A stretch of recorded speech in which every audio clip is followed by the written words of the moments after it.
the Indie Horror Junkie Podcast, your source for anything and everything indie horror.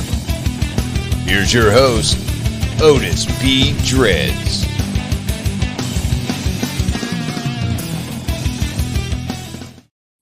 Hey, no, hi. I'm not Otis, and neither is that, but We're still here with you. So, how's it going, Amy? It's going. It's Wednesday. Where the Junkies at? They're right here. All for it. That's Good right. to see you guys. All right, and we got another great show lined up for you today. But before we go ahead and get to our guest, let's do a little quick housekeeping. So, Amy, would you like to handle that for us? Holy cow, I get off a 2-hour Zoom call 5 seconds ago, and Amy's got a clean house. Okay, cows and chickens, here we go. Let me have a sip of wine. My God.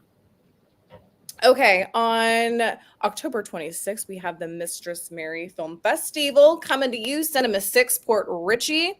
Head to our website, our socials, Indie Horror Junkie, indiehorrorjunkie.com. You can check out the films that have been accepted. We have the whole schedule up, so that's exciting. Submissions are closed, so if you missed it, guess what?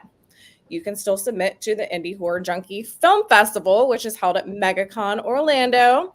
That'll be February of next year, 2025. We are headed back again. Same room. It's been confirmed. So get in your indie horror feature film, your indie horror short. We are still taking submissions. Get it in now before we raise the prices on that. We just had Friday the 13th, which you know what that means. We had another issue of the magazine drop, issue number 11. Beautiful. The Death of Snow White by our good friend Peter Anthony. This incredible film is now in post-production. We can't wait to see anything about it. Teaser, trailer, you name it. Tons of great articles in there. The Green Woman, Critters. Take a look at The Sandman. Our biggest issue yet, 44 pages. Available in both digital, $5 download. Print, $15. That includes shipping. So hit us up. We also have, as you can see, Rick is modeling our beautiful Indie Horror Junkie t-shirts. Those are also available online. Who doesn't want us to, support the Junkies, wear some trendy horror shirts? Everywhere we go, we get comments on these. So check it out. We have double-sided, single-sided. We are, I don't know, you guys, we're spooky season. There's a lot going on. What am I missing, Rick? I don't think you're missing anything. I mean, like you said, the Mistress Mary Film Festival, the submission process is closed for that, but the event is going to be on October 26th. You mentioned the film festival that we have in February, which is going to be amazing. The new issue's out. We're going to have 3 back-to-back issues coming up here in November, December, and January. And the reason for that is because we have a new issue every 2 months. The only exception to that rule is when Friday the 13th falls on a month that we don't normally have an issue, we send out a bonus issue because we just rock like that.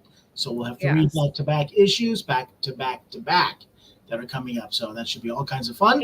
And this Saturday, we are getting a sneak peek at Sir Henry's Haunted Trail in Plant City. We had our friends on last week, and we're going to go check it out, give you guys some behind the scenes, and we'll be posting on our socials some really cool photos and a little bit about our experience. You guys, we can talk to you about it next week on the podcast. But if you're in Central Florida and you haven't been to Sir Henry's, or you just need to sign up and go this year because you go every year like I do because I love it, then make sure you head over to sirhenrys.com and pre-purchase your tickets because they sell out every day and you have to reserve online. So make sure you're checking them out. And again, we'll give you a nice little sneak peek after this weekend. So that'll be exciting. Absolutely. And we did have Sir Henry's on last week for our podcast. Yes. Not quite sure what happened with our technical situation because it looks like it did go live, but for whatever reason, it did not archive. So I apologize that you can't go back and watch that episode, but we will go live. We will do some cool stuff from Sir Henry's next weekend. So you guys can get the inside. And they have amazing social media content. They are all over it. You can go to their YouTube, Sir Henry's Haunted Trail. You can go to their Facebook, their Instagram. They have a gorgeous cinematic trailer for their entire haunted trail, which is their 3 haunted houses, their 2 escape rooms. They have their haunted hayride, which is my absolute favorite. And they have axe throwing, vendors, tons of merch. So they have a trailer for the entire experience. Plus they have mini trailers for each individual house. When I tell you it's gorgeous and cinematic, it looks like a freaking film that needs to go into a film festival. Nice. You need to check out all of their new haunts, their new characters. Just hop online, see what we saw, since we, if you guys missed it last week live, you can't go back and watch it. We want to make sure that you guys are headed over to their pages, headed over their socials and their website, and be sure to support them. They are incredible. They give back to the community and they up their game every year, so you will not be disappointed.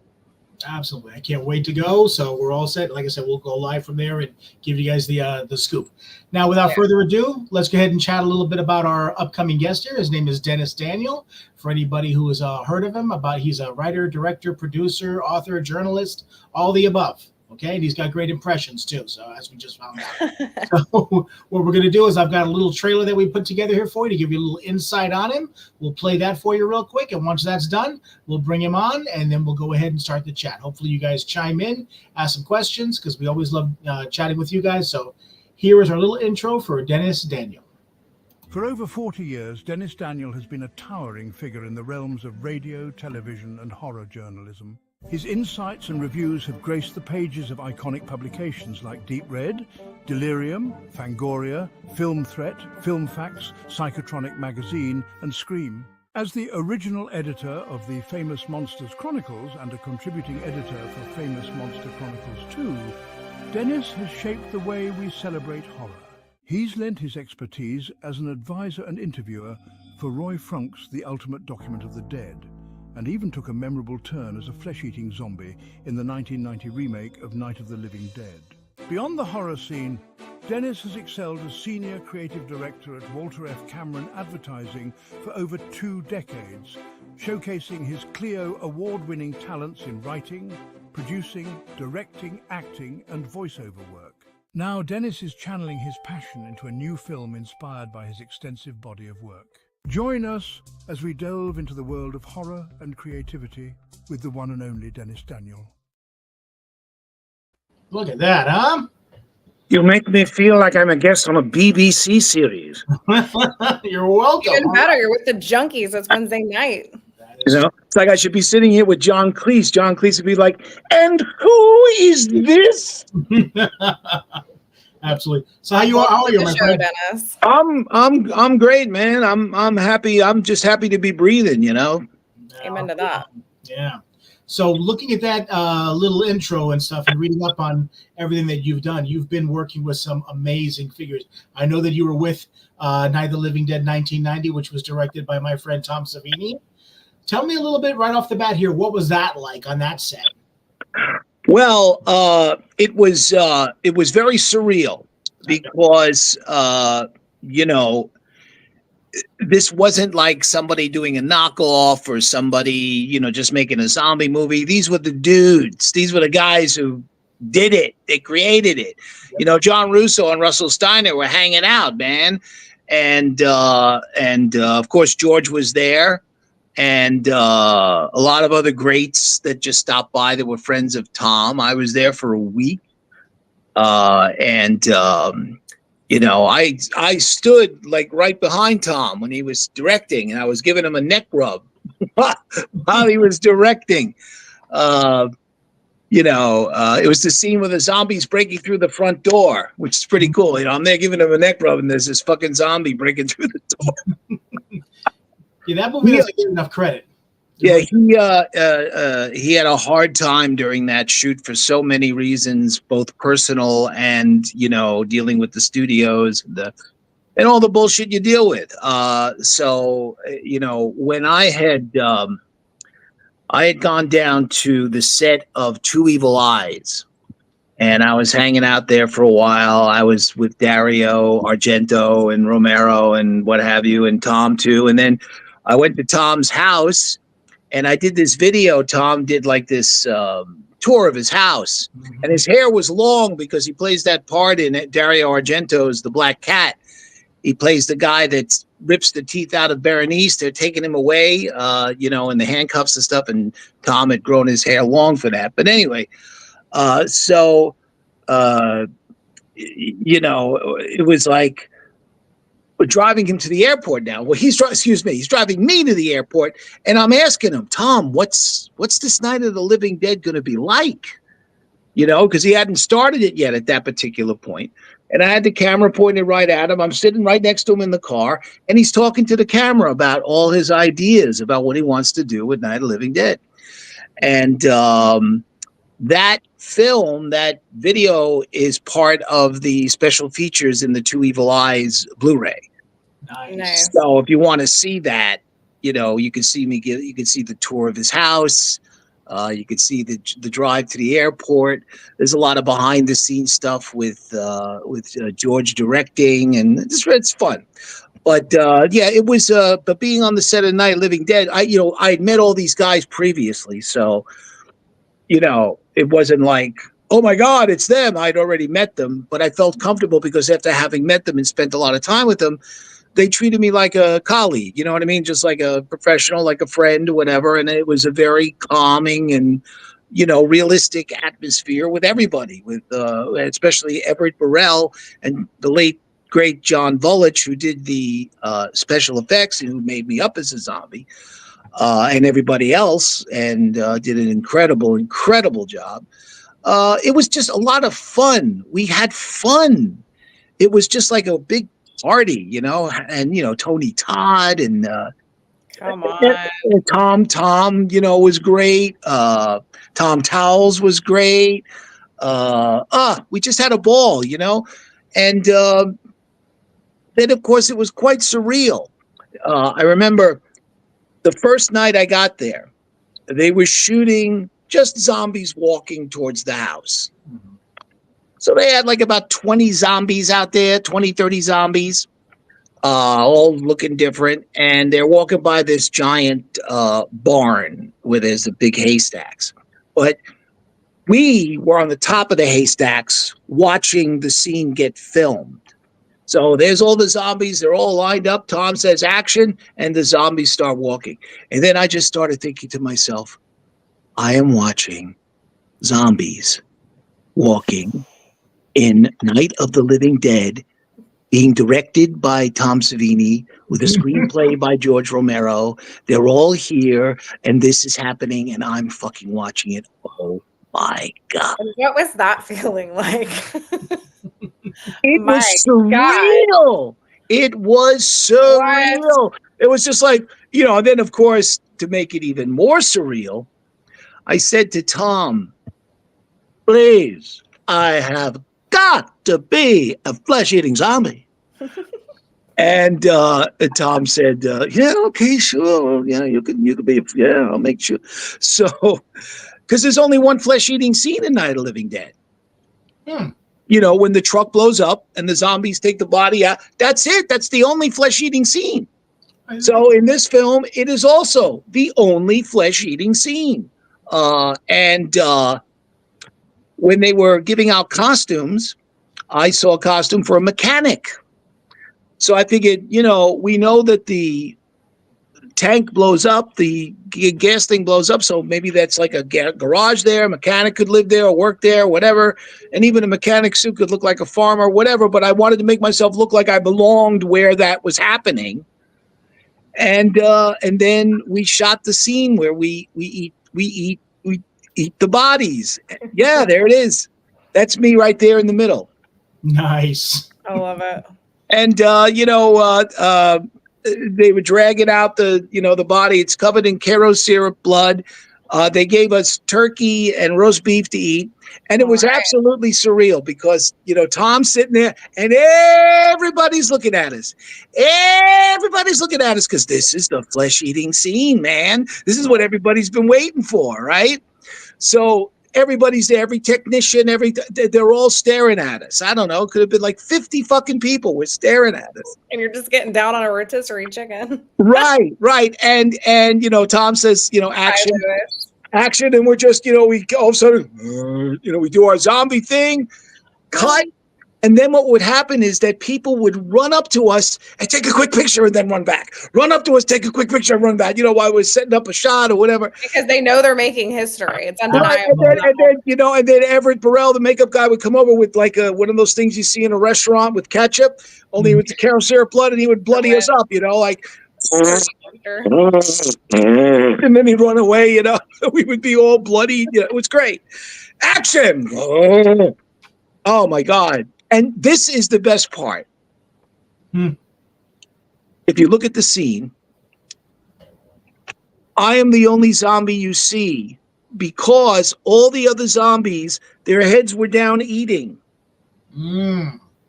I was the only one that was smart enough to say, I want to be seen, motherfucker. So I went, I lifted my head. Nice. And and it was so much fun seeing that, in the movie theater when the film came out. The funny thing is that when the film first came out, I didn't like it. I loved it the first time I saw it. I didn't like it. I didn't like it. Close to it because you were there. I don't know. No, I don't know what it was, but I didn't like it. And I think the reason why I didn't like it was because I sat in on a lot of the rushes. And there's a lot of incredible shit that was shot that wasn't used. Incredible. Bangs on the head, guts being, unbelievable shit. They did a version, I think they came out that they added the unrated version where they added, but not everything. There was so much. Hey, it's Tom Savini. You think John Bowl trying to please the standards and guidelines of the studio? It sucked because it had to go out as PG or some other fucking thing. So when I say I didn't like it, I know that that's not an insult to Tom because it wasn't his movie. They took it away from him. It got watered down by the studio. That happens. I would feel the same way. If I made a movie a certain way and then they took it and did whatever the fuck they want, and my friend said I didn't like it, they'd say, well, it ain't my movie. It's not the movie I made. Yeah. Speaking of which, if I may say, let's change the subject just quickly. I've been on this Exorcist kick, and I read this book called The Exorcist Legacy, which describes all the wonderful movies that have been made. There was after Exorcist 3, there were two versions of the same movie. One was called Exorcist: The Beginning, and the other was called Dominion. So Dominion was directed by Paul Schaefer. I know. Paul fucking Schaefer. Okay, Taxi Driver, Hardcore, Raging Bull. Hello. So I'd never even known this. And they're two totally different films. So same thing with Night of the Living Dead. After a while, you realize that it's just it's different. Right. And he did the best he could with what he had. And what's made it a classic now it's considered a classic. The reason why is because so many people grew up and that was their Night of the Living Dead. Not the 1968 one. That was their Night of the Living Dead. That was the first time they saw it. So they have a special place in their heart for it, Yeah. I think also because Tom was a part of it, and Thomas, his DNA is all over the George Romero series, and you've got Tony Todd, who's an iconic figure, and Patricia Tallman. So I think all that stuff. And he wasn't an iconic figure at that time. He was just getting started. Yeah. And let me tell you something. He busted his ass. I remember one time we were watching a scene being shot where he's being attacked by the zombies.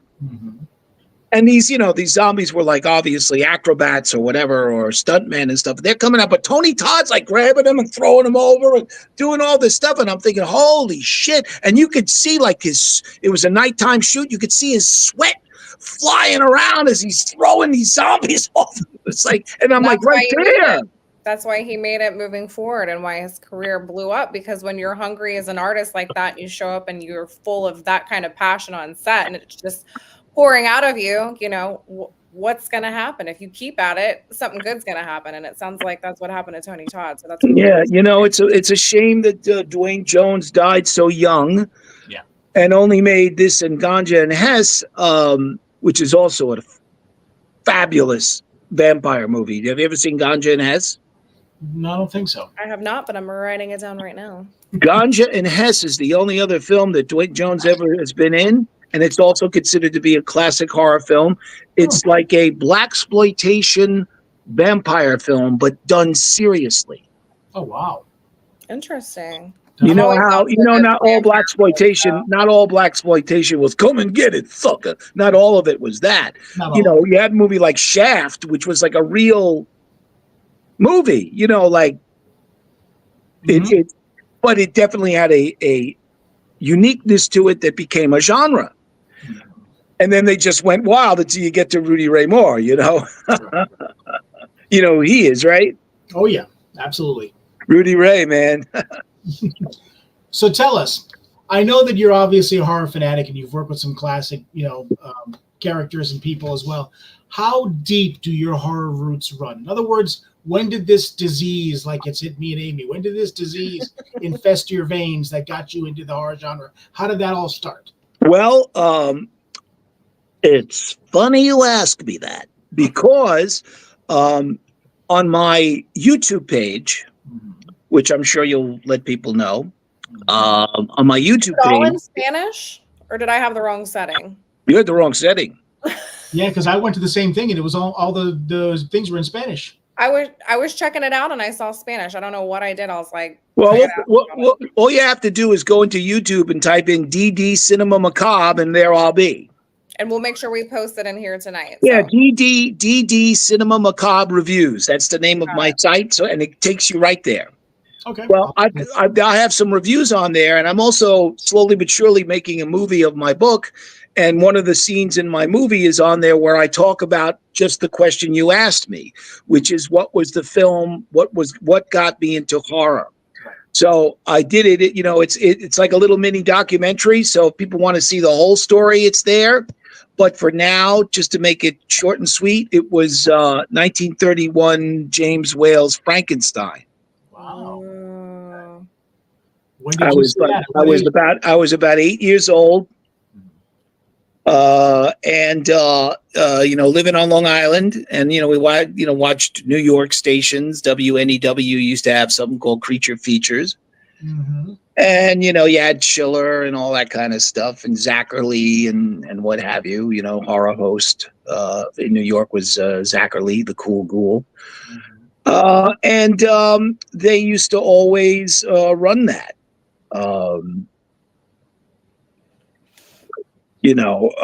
What are we talking about now? When you first started in the horror genre. Oh yeah, I lost track. I went off. Oh, you were talking about James Whale's Frankenstein. Yes. Yes, exactly. Okay. All right. Look, I took a few puffs. Can I be honest? Oh, hey, boy, listen. I had a brain fart, folks. That's okay. I remember when it all started for me. I can't really remember how old I was. I think I was around 6 or 7. Something like that. Right. I remember my dad and his brother-in-law or something like that taking me to a little art house type theater, and they had Night of the Living Dead playing there. And I remember at 6 or 7 years old sitting there terrified out of my gourd watching this thing. But even though I was terrified, I just kept thinking like, oh my God, this is amazing. It's but I remember thrilling as a kid. Yes, exactly. You're I shouldn't be watching this. It might give me nightmares, but I can't take my eyes off it. And that's how you know you love horror. And the thing that's so wonderful is that even though by today's standards it's tame in terms of what you see these days, the memory that we have of when we first saw it, when nothing like that had ever existed before, we'll always have that. There are people that have been desensitized by what horror films are now, which I'm not knocking, but there's all kinds of horror movies. And, there are ones that don't necessarily have to have a lot of gore, but have atmosphere and mood. And watch any Japanese ghost story, man. They are like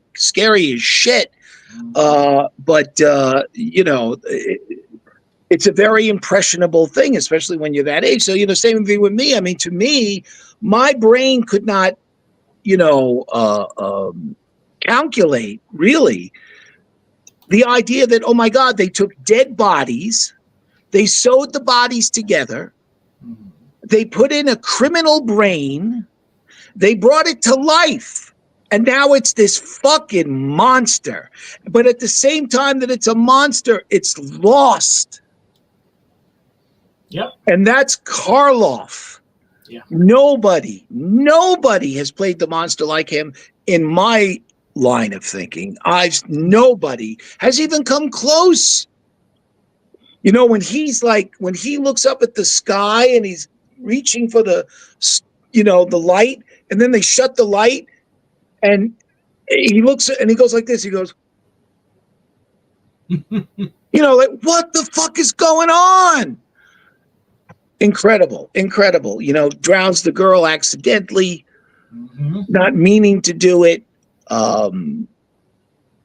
Pitiful creature, and very frightening. The film is frightening. It's just heavy duty shit from the goddamn get-go. The thing starts off with the bell, dong, dong. They're in that old Universal, graveyard with the, everything's all bent and everything, and the ding, ding, ding, ding, that feeling.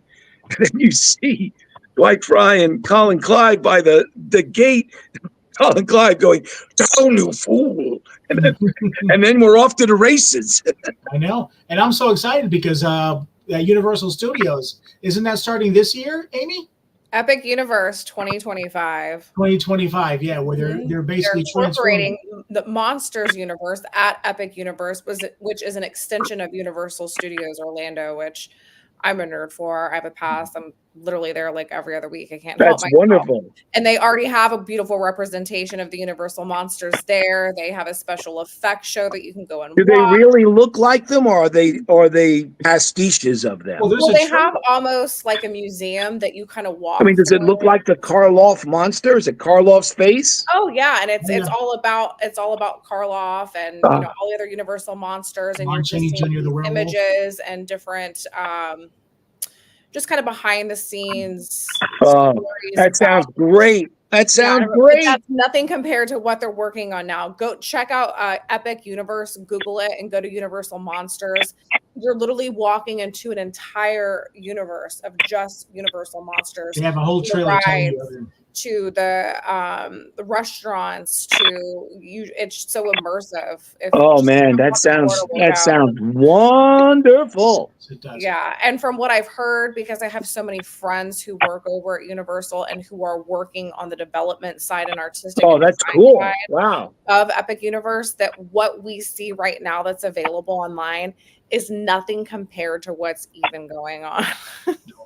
I've seen YouTube videos of the film How to Train Your Dragon, and there literally was a sighting of like a dragon flying in the sky that somebody caught on camera and put on YouTube. Now, I don't know what to tell you. You can Google that too, but there is all this kind of secret stuff happening an hour east of me, and I can't wait for everything. What's wonderful too is that, younger people are going to want to go to this thing, obviously. Oh, yeah. So it keeps those iconic 1930s and onward it keeps Bela Lugosi alive, it keeps Boris Karloff alive, it keeps Lon Chaney Jr. alive. And you said yeah. Oh, that's just the creature from the Black Lagoon. Did you hear I read yet again they're going to make the creature of the Black Lagoon? I was not excited about that at all, and I'm still not 100% sure because that's one of my favorite, if not my favorite, next to the werewolf Universal monsters. After I heard, can I show you how much of a favorite it is of mine? But from what I heard, who's directing it, which is James Wan, you have my attention. It's always scary when there's a remake happening, but yes, every now and then. This is my bathroom. Good. Your bathroom? Nice. I've got that same picture to the right. I've got that hanging up in my living room. Yep. Good Lord. He's got a museum like you, Rick. Yeah, but his is all Creatures in the Black Lagoon. Look at that. That's nice. Really cool. Very cool. Yeah, that was. I actually have a beautiful hoodie of that from Universal Studios. Do you? Yeah, when my fiance eventually lives with us, I know I'm not gonna have that bathroom anymore. Well, if you need, I'll give you my address. You can send all that shit to me. I'll take it. Actually, Lewis is watching. Lewis will like this story because I'm such a nerd. I flew out of Orlando to go to Kentucky to shoot The Boy from Below. So since I had to fly out of Orlando, of course, I had to stop at Universal Studios the day before. And I realized that when I packed, I didn't pack for Kentucky weather, which was cold in March this year. I packed for Florida weather and just packed my wardrobe. So we're walking through some of the shots. I'm like, oh my gosh, I don't even have a jacket for Kentucky. I'm going to freeze my ass off. So I went into the little Universal Monster store and got myself a Creature of the Black Lagoon hoodie. And I hopped on the airplane and I went and filmed The Boy from Below and I stayed warm the whole time. Beautiful. Beautiful. I love it. Love it. Yeah. Well, the Creature from the Black Lagoon, I know that I'm not the only man that's going to say this, but when I saw it when puberty was making its way into my life. I was just discovering girls, like I guess I was maybe 11 or 12, around that age. And I remember that we used to have a hassock, so I would sit on the hassock like this. And, my package would be right at the bottom of the hassock because of how tall I was. So I'd be sitting like this. So I'm watching it. And then the scene happens when she dives under the water. And that's that incredible, beautiful water ballet. And I remember looking at this thing and getting erotically charged by it and going like this and going like this and going like this, not knowing why, and just saying, boy, why all of a sudden does this feel so good, Rated R. Onward. Rated R show. And then the scene where he kidnaps her and he drags her underwater and then he ends up carrying her in his arms. That's what did it for me. So for the rest of my life, that was my sexual thing. Feet, legs, from the swimming and stuff like that. Women being carried unconscious is like a really big thing with me. And it's all because of the Creature from the Black Lagoon. And the best part of the story, woman is your dream girl. Okay. But the best part of the story is that I actually met and interviewed Julie Adams. Did you? Well, that must have been a dream come true. Yeah. And I told her, your white bathing suit was the beginning of my manhood. Wow. So did she get the restraining order right then, or did you wait a little while? Now, here's the other thing. At the time I interviewed her, I was in my 30s and she was probably in her 60s. So she still looked pretty good. Mm-hmm. And I had this fantasy in my head. Can you imagine if, we're just talking to each other and all of a sudden she digs me for some reason and she asks me to come up to her? Can you imagine if that happened, that if I got to actually, have carnal knowledge of my fantasy from the 50s? Going on tonight? I have no idea here. Look, you brought me on this show for a reason. I'm telling you shit no one else is going to tell you. Let me ask you. It may be TMI, but it's interesting. Okay, I'll go with you there. But I do have something that I've been holding my my mouse cursor on here for a little bit that I have been wanting to ask you. Oh God, I hope I didn't offend you with that story, dear. Did I?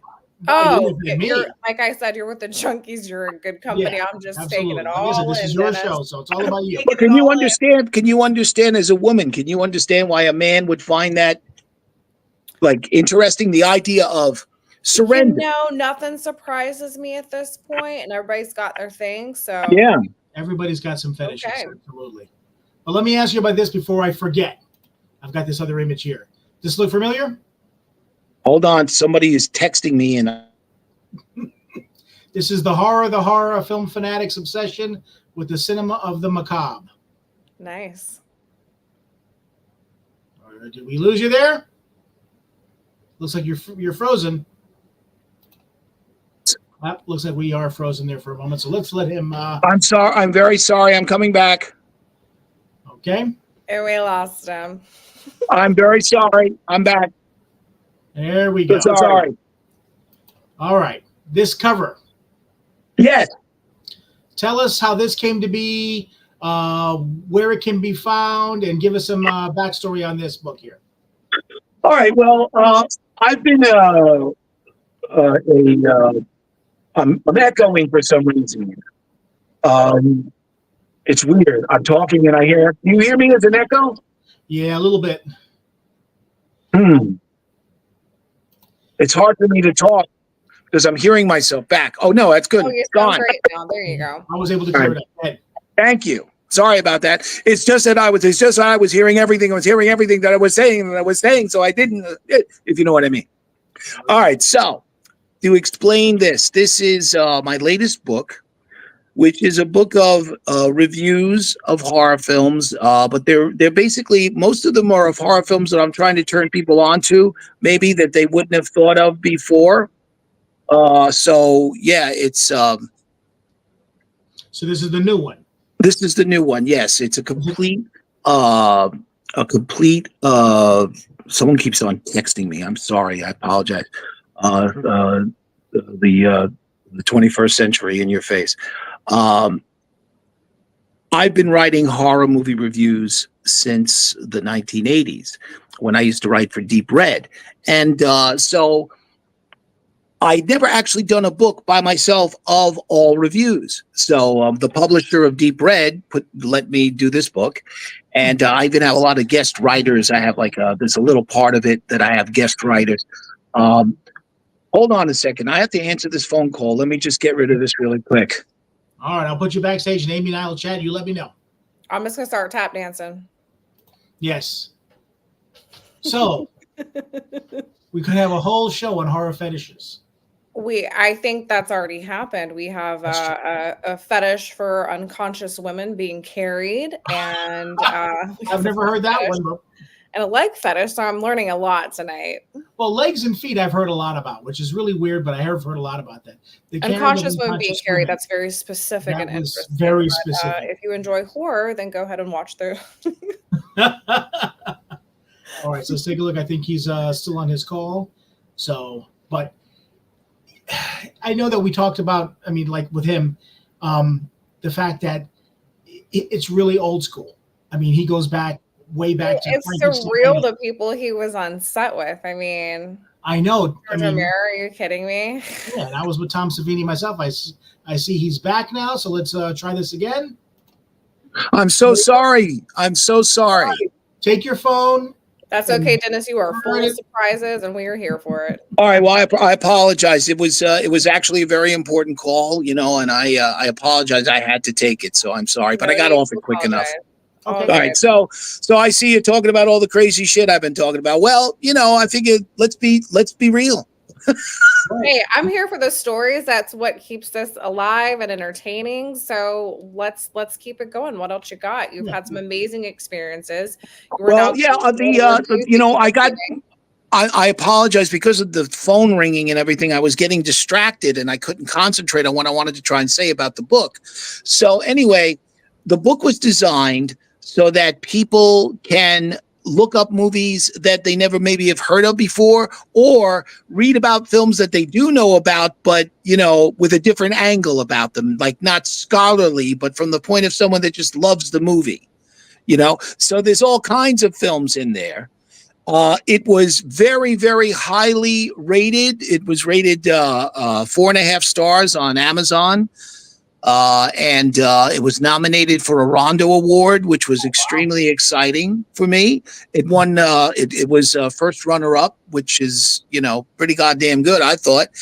And, the back there, which you can't really read, are just a bunch of quotes from people about it. Tom Savini talks about it. A lot of other people in the horror industry that read the book as a galley provided me with these wonderful reviews. And the painting on the front of it is by my friend Simon Pritchard, who is a British artist and has done many movie posters, book posters. And I designed it. I told him what I wanted him to do. The center zombie is me. It's the way I looked in Night of the Living Dead, only what I told him to do is to get rid of the white, make my eyes white, and make me look a little bit more chewed up. I said, make me look like a Fulci zombie.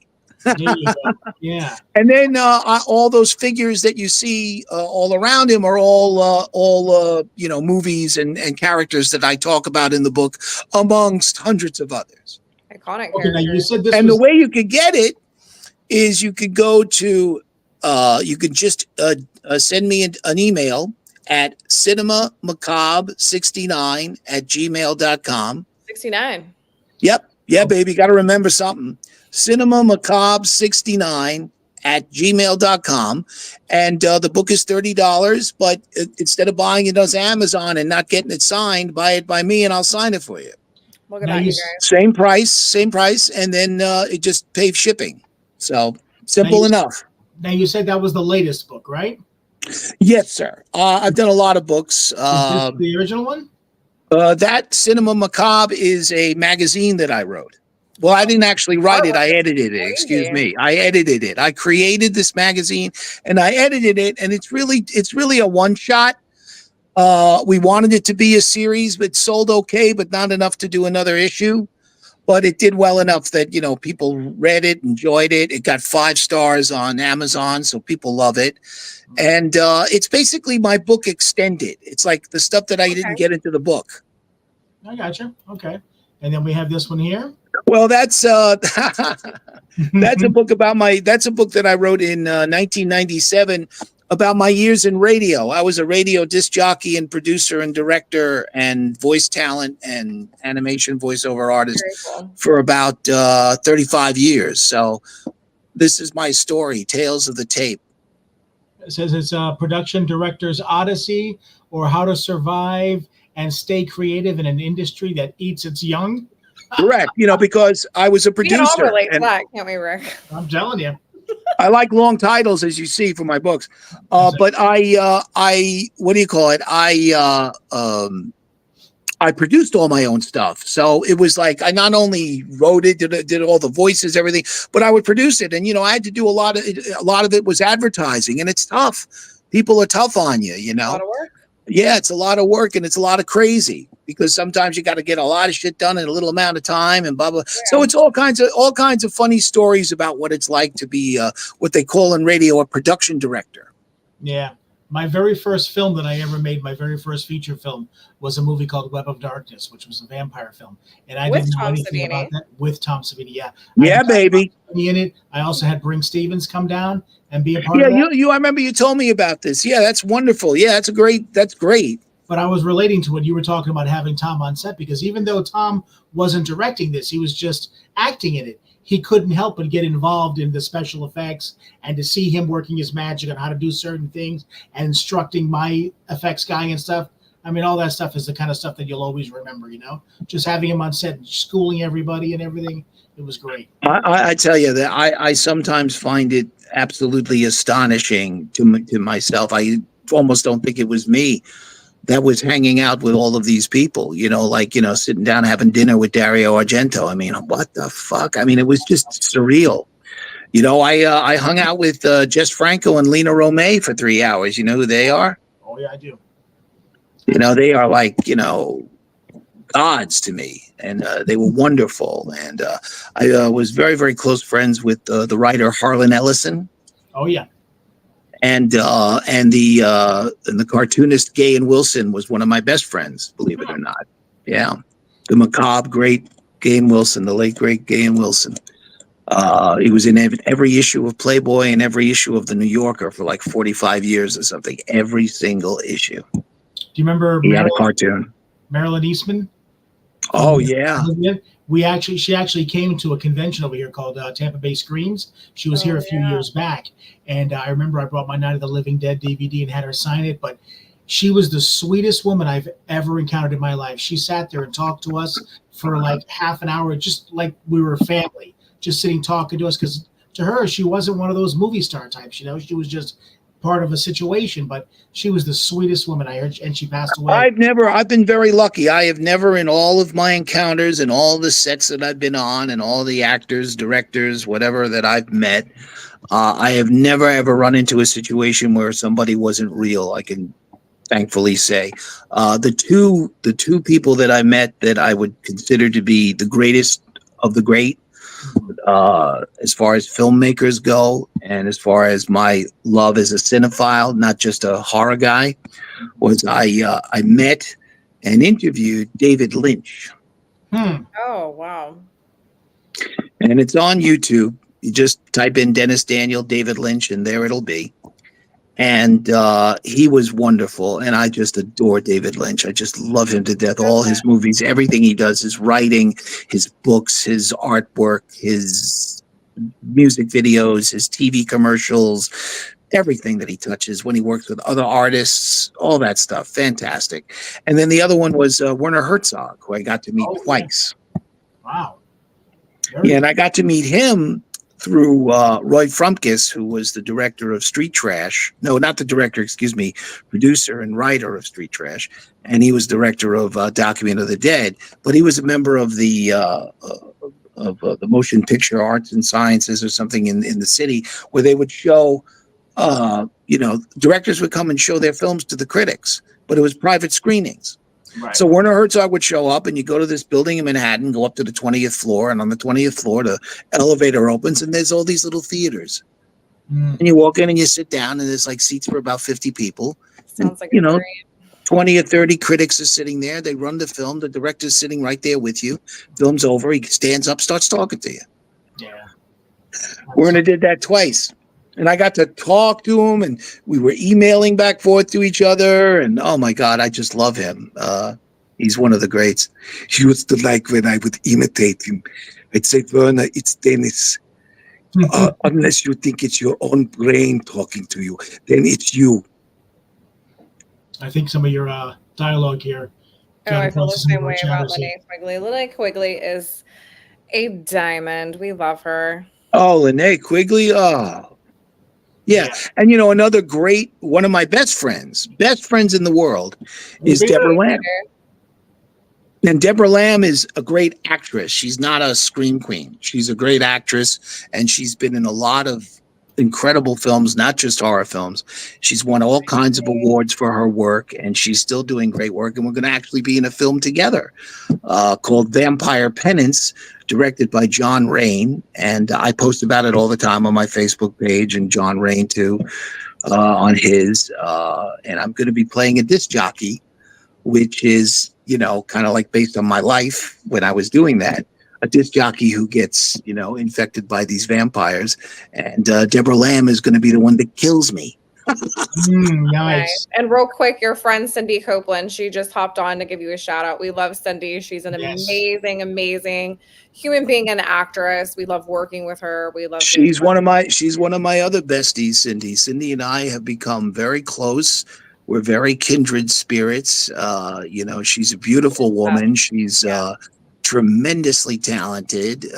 She's also an incredibly strong woman. I'm talking about she's morally strong, and she's also dealing with a lot of shit, she posts about just, working on the homes that she owns and, the rentals that she has and other things going on in her life. And man, she just pushes through, and God bless her. She's great. I love Cindy. And she's the one that introduced me to Rick. So there you go. I try to work with her any chance I get. I've had her in several of my movies, and we love just having her down here. She's family. We find reasons to work with her. Yeah, if you ever need anybody, Rick, Well, speaking of which, that's one of the questions I wanted to ask you, because I know you have a lot of experience and you've talked to a lot of people that are icons in the industry and stuff.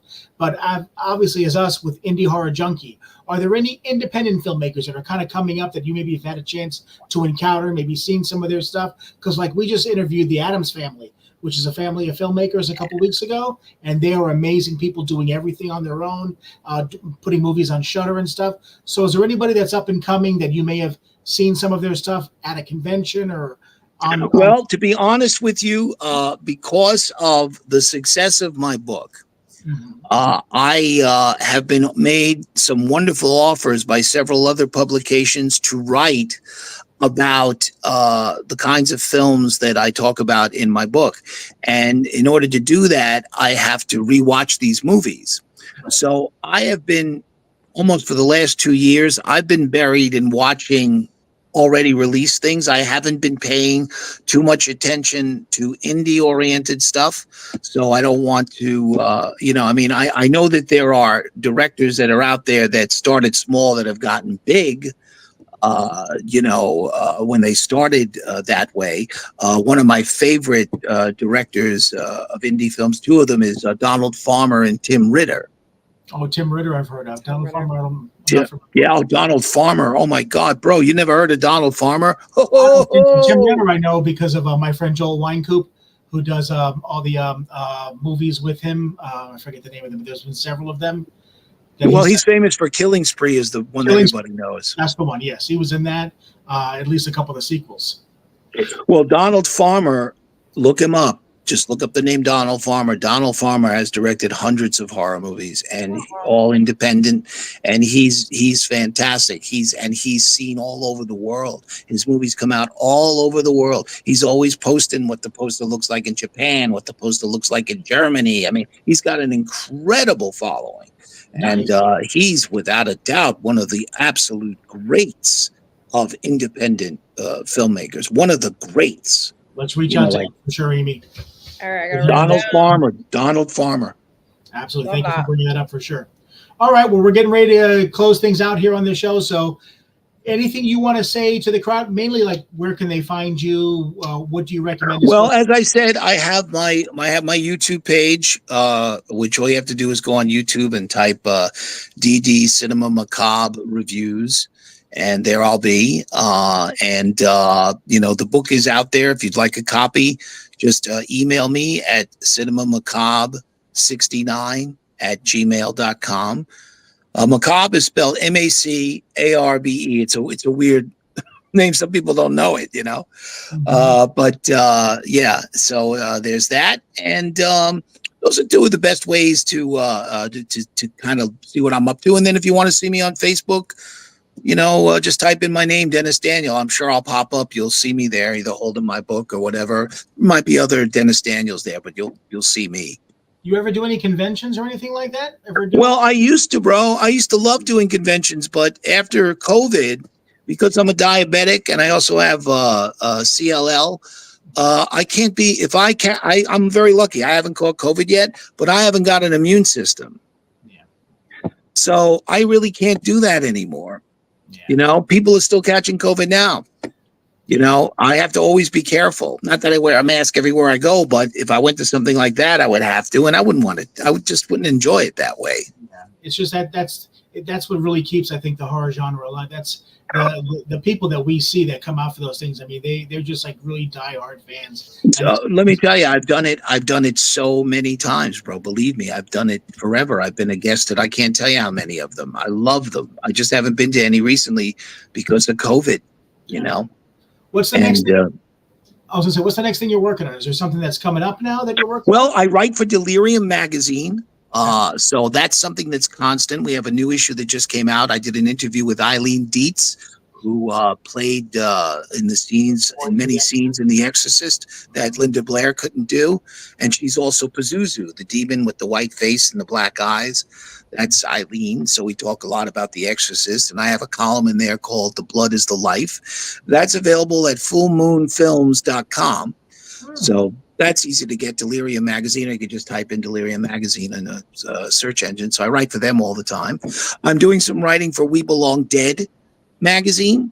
He has a couple of books coming out. I just wrote some chapters about Jean Rollin, the French vampire and poetic horror filmmaker. And I'll be writing chapters about Paul Naschy, the great Spanish werewolf actor, in a book that's coming out about werewolves. And so I'm just, I'm keeping busy, and I'm slowly but surely making a film of my book. Outstanding. And you can see scenes of it on my YouTube.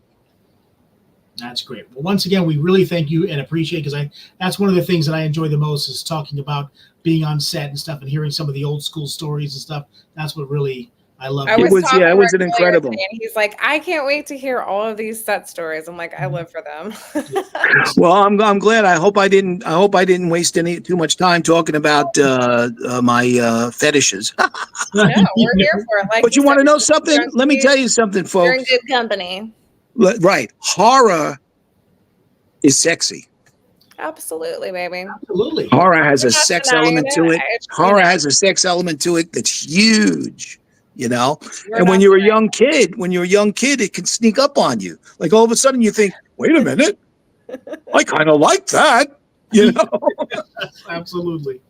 All right. Once again, thank you so much, Dennis. But sorry for the interruptions. I hope maybe you can edit that out of the rebroadcast or whatever. Why I don't know. we enjoyed the stories. We enjoyed everything you had to say. We appreciate you taking the time to share with us. All right. I'm sorry I couldn't tell you more.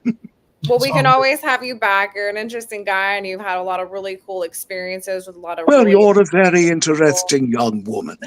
Well, thank you. You're welcome back anytime, and I'll have to definitely find you on socials and find the correct version of your YouTube. I don't know how I landed on the Spanish channel today. I don't either. I gave you the right. I mean, I thought I gave you the right link, but like I said, if you just type in DD Cinema Macabre Reviews, it'll pop right up. There you go. And Cindy Copeland says you're awesome, DD. I love her. I love you, Cindy. All right, Dennis. Once again, let's keep in touch, and we'll talk more again in the future. Thank you so much for taking time out. Thank you, guys. It was a lot of fun. I appreciate the time we spent together. Great. Absolutely. Thank you. Have a great rest of your evening. Bye-bye. And that was an interesting hour for sure. Hey, listen, it was a lot of fun. I've been sitting in front of this computer for hours, so I can take some crazy stories tonight. I enjoyed it, and you were right. Just lots of great set stories behind the scenes with amazing icons that we can only dream about working with. So to hear it firsthand, you know, like this is what we love. That's true. And I will say this, after tonight, I will never look at a hassock the same way again. No, you won't. And that's okay. That's right. It's in here now. It's in here. All right. All right. Thank you guys, everybody, for joining us tonight. We're still kind of getting the ropes here. And thank you for the chats. We had a lot of good little moments there. And a lot of great people chiming in. Absolutely. And next week, we have Tim Wagoner, who's going to be on here, another author. And really excited to talk to him because he is doing the novelizations of 3 of my favorite films, X, Pearl, and Maxine. So we're going to chat with him about that, how that all happened, what we can expect in those novelizations when we can get them, and more. So thank you guys very much. Yeah. Thank you for hopping on. Cindy, Molly Zombie. I saw Peter Anthony. We had John Manis. So we appreciate the Junkies joining us, and we'll see you next Wednesday. See ya. I will say see you in just a moment, you know, because I'm still getting this stuff going. Here we go. Press the button. Press the button.